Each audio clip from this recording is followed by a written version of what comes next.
ಮಾಧ್ಯಮ ಮಿತ್ರರಲ್ಲಿ ತಿಳಿಸುವುದೇನೆಂದರೆ, ಇವತ್ತು ವಿಜಯಪುರ ಜಿಲ್ಲಾ ಗಾಣಿಗ ಸಮಾಜದ ವತಿಯಿಂದ ವಿಜಯಪುರದ ಸಿದ್ದೇಶ್ವರ ದೇವಸ್ಥಾನದಿಂದ ಜಿಲ್ಲಾಧಿಕಾರಿಗಳ ಕಚೇರಿವರೆಗೆ ಹೋಗಿ ಕರ್ನಾಟಕ ಘನ ಸರ್ಕಾರದ ಮುಖ್ಯಮಂತ್ರಿಗಳಿಗೆ ಶ್ರೀಯುತ ಲಕ್ಷ್ಮಣ್ ಸವದಿ ಅವರು ಕಾಂಗ್ರೆಸ್ ಪಕ್ಷದ ಶಾಸಕರು ಹೌದು, ಅಥಣಿ ಭಾಗದಿಂದ ರಾಜ್ಯದಲ್ಲಿಯೇ ಅತಿ ಹೆಚ್ಚಿನ ಮತಗಳ ಅಂತರದಿಂದ ಆರಿಸಿ ಬಂದಂತು ಅವರಿಗೆ ಸಚಿವ ಸ್ಥಾನವನ್ನು ನೀಡಬೇಕು. ಅದರ ಜೊತೆಗೆ ಭದ್ರಾವತಿಯಿಂದ ಶ್ರೀಯುತ ಪಿ.ಕೆ. ಸಂಗಮೇಶ್ ಅವರು ಬಂದಿದ್ದಾರೆ, ಅವರಿಗೆ ಸಚಿವ ಸ್ಥಾನ ನೀಡಬೇಕು ಅಂತೇಳಿ ಆಗ್ರಹಿಸತಕ್ಕಂಥ ಈ ಸಭೆ.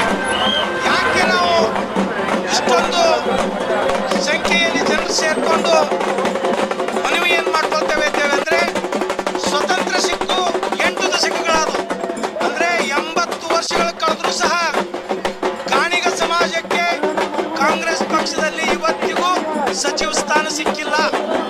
ಇದು ಸಾಮಾಜಿಕ ನ್ಯಾಯವನ್ನು ಕೊಡ್ತಕ್ಕಂಥ ಒಂದು ಪಕ್ಷದಲ್ಲಿ ಅನ್ಯಾಯವಾಗ್ತಕ್ಕಂಥದ್ದು ಅವರ ಗಮನಕ್ಕೆ ಬರ್ತದೋ ಇಲ್ಲೋ ಅಂತಕ್ಕಂಥ ಉದ್ದೇಶದಿಂದ ನಮ್ಮ ಜಿಲ್ಲೆಯ ಗಾಣಿಗ ಸಮಾಜದ ಮುಖಂಡರು ಮಾತ್ರ, ನಾವು ಕಾರ್ಯಕರ್ತರಿಗೆ ಕರೆ ಕೊಟ್ಟಿಲ್ಲ, ಒಂದು ಗ್ರಾಮದಿಂದ ಒಬ್ಬರು ಇಬ್ಬರು ಮುಖಂಡರು ಬಂದಿದ್ದಾರೆ. ಇವತ್ತ 5,000 ಜನ ಸೇರ್ಕೊಂಡು ಜಿಲ್ಲಾಧಿಕಾರಿಗಳ ಮುಖಾಂತರ ಸನ್ಮಾನ್ಯ ಶ್ರೀ ಮುಖ್ಯಮಂತ್ರಿಗಳಾದಂಥ ಡಿ.ಕೆ. ಶಿವಕುಮಾರ್ ಅವರಲ್ಲಿ, ಹಿಂದಿನ ಮುಖ್ಯಮಂತ್ರಿಗಳು ಹಿಂದುಳಿದ ವರ್ಗದ ನಾಯಕರಾದಂಥ ಸನ್ಮಾನ್ಯ ಶ್ರೀ ಸಿದ್ದರಾಮಯ್ಯನವರಲ್ಲಿ, ಮತ್ತೆ ಇವತ್ತು ಕರ್ನಾಟಕ ಪ್ರದೇಶ ಕಾಂಗ್ರೆಸ್ ಪಕ್ಷದ ಅಧ್ಯಕ್ಷ ಹುದ್ದೆಯಲ್ಲಿ ನಾಳೆ ಅಲಂಕರಿಸತಕ್ಕಂಥ ಶ್ರೀಯುತ ವಿಧಾನ ಪರಿಷತ್ ಸದಸ್ಯರಾದ ಬಿ.ಕೆ. ಹರಿಪ್ರಸಾದ್ ಸಾಹೇಬರಲ್ಲಿ, ಅಷ್ಟೇ ಅಲ್ಲ ನಮ್ಮ ರಾಷ್ಟ್ರೀಯ ಅಧ್ಯಕ್ಷರು ಶ್ರೀಯುತ ಮಲ್ಲಿಕಾರ್ಜುನ್ ಖರ್ಗೆ ಸಾಹೇಬ್ ಅವರು ನಮ್ಮ ಪಕ್ಕದ ಜಿಲ್ಲೆ ಗುಲ್ಬರ್ಗದವರು, ಅವರಿಗೆ ಲಕ್ಷ್ಮಣ್ ಸವದಿ ಅವರ ಶಕ್ತಿಯನ್ನು ಕೊಟ್ಟಿದೆ.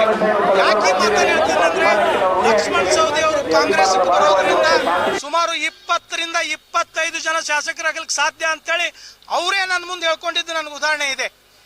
ಇವತ್ತು ಇಂಡಿ ಇರ್ಬೋದು, ಜೇವರ್ಗಿ ಇರ್ಬೋದು, ಕೊಪ್ಪಳ ಇರ್ಬೋದು, ಬದಾಮಿ ಇರ್ಬೋದು, ಬಾಗಲಕೋಟೆ ಇರ್ಬೋದು, ಹೇಳ್ಕೋತ ಹೋದ್ರೆ ಸಾಕಷ್ಟು ಕ್ಷೇತ್ರಗಳಲ್ಲಿ, ಇವತ್ತು ಬಬಲೇಶ್ವರ ಇರ್ಬೋದು, ಇವತ್ತು ಇಂಥ ಅನೇಕ ಕ್ಷೇತ್ರಗಳಲ್ಲಿ ಲಕ್ಷ್ಮಣ್ ಸವದಿ ಅವರು ಬಂದಿದ್ದರಿಂದ ನಮ್ಮ ಗಾಣಿಗ ಸಮಾಜ ಅಥವಾ ಲಕ್ಷ್ಮಣ್ ಸವದಿ ಅವರ ಅಪಾರ ಅಭಿಮಾನಿಗಳು ಕಾಂಗ್ರೆಸ್ ಪಕ್ಷಕ್ಕೆ ಬೆಂಬಲ ಇದಕ್ಕಾಗಿ ಕಾಂಗ್ರೆಸ್ ಪಕ್ಷಕ್ಕೆ ಹೆಚ್ಚು ಶಕ್ತಿ ಬಂತು. ನಾವು ಇಷ್ಟೇ ಕೇಳ್ಕೊಳ್ತಾ ಇದ್ದೇವೆ, ಸಾಮಾಜಿಕ ನ್ಯಾಯ ಕೊಡ್ತಕ್ಕಂಥ ಕಾಂಗ್ರೆಸ್ ಪಕ್ಷ 80 ವರ್ಷಗಳಿಂದ ಒಂದು ಸಮಾಜವನ್ನು ಮುಗಿಸಿಲ್ಲ ಅಂದ್ರೆ ಅನ್ಯಾಯವಾಗ್ತಿದೆ, ಗುರುತಿಸಬೇಕು.